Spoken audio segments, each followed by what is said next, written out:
Why so? Dear Brother and Raynell, well, Bud, I was expecting to see you at services Sunday, but I guess you had something better to do. Again. Well, you missed a good one. Our guest speaker, the Reverend Leon Strieber, gave a very interesting talk on some of the more obscure scriptures from Deuteronomy. And Clarice Talbot's Sunday school class put on a real good puppet show based on the Book of Ruth. Sure is a shame you missed it, but I guess there must have been something good on TV. I know how you like to watch that wrestling program. Wonder if they'll have a TV in hell? I don't know if I told you that I saw Norma Easterling in town last week for the first time since she defected to the Nazarenes. As you might recall, I ended my friendship with Sister Easterling after she disqualified 3 of my jars from last year's jelly judging, claiming they were not sealed properly. I am pleased to report that she is not nearly so uppity since that nephew of hers went to the electric chair. She says she still chokes up every time she pays her light bill. I noticed Retha Middleton was back working at the beauty shop again. She used to be one of Pauline's best girls but has been having trouble getting customers since she lost that arm. Pauline says she thinks it just jangles the ladies when they see a one-armed woman coming at them with a pair of scissors. Ansel Kincaid's boy Tiny was over here mowing my grass and told me about Junior's business going belly up. When will that boy of yours learn? And speaking of heartache, my own worthless son don't seem to be the least bit interested in finding another job. Ever since he got laid off from the sewage plant, he's fallen in with a real bad crowd. I'll tell you, I think both our sons could learn a thing or two from Tiny. One thing about Tiny, that boy's a worker.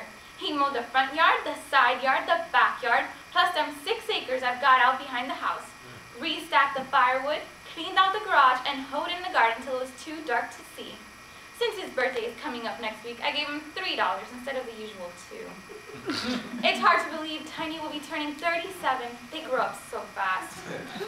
Well, that's about all the news for now. I've decided to come over and visit you next Sunday after services. One of you, and I'm not saying who, Bud, needs to get right with the Lord, and I'm just a lady for the job. We're going to spend the whole day in prayer, discussing scripture, and singing hymns till we wear you down. Like it says in 2 Peter 3:8, one day is with the Lord as 1,000 years. Your sister, Marguerite. Well, Bud, what do you think of that?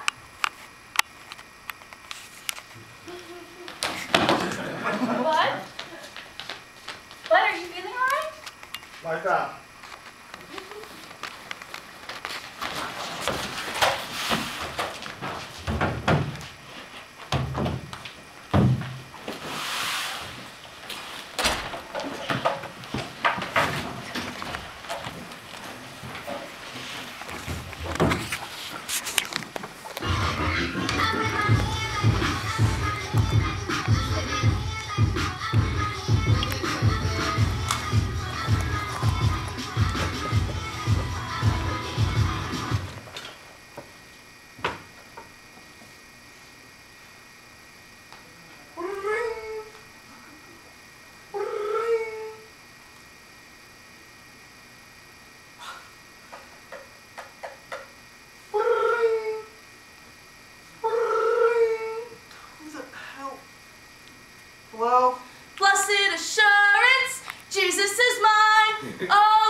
Isaiah 21:12.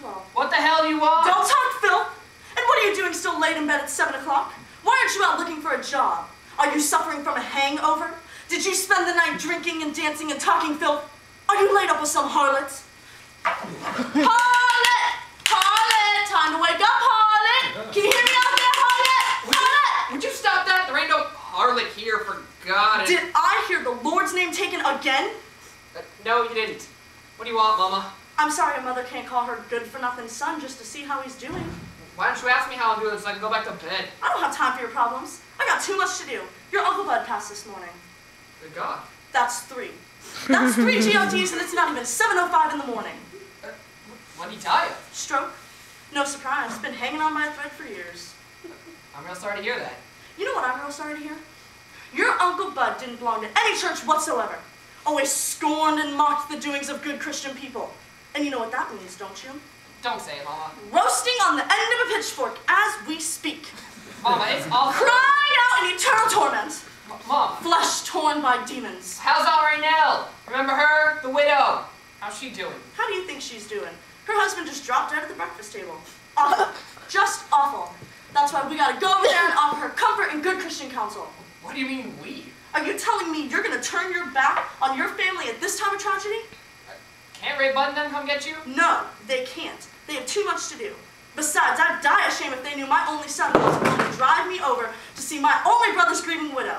Or would you prefer I walk the 20 miles to Lula and at 1:10 in the shade today? Would you prefer I die of heat stroke? What time do you want to go? When do you think I want to go? Next month? Now! Get your lazy, worthless self out of bed and take me over there now! Bud's not going to keep long in this heat. Bye, Mama. I love you too. Like that.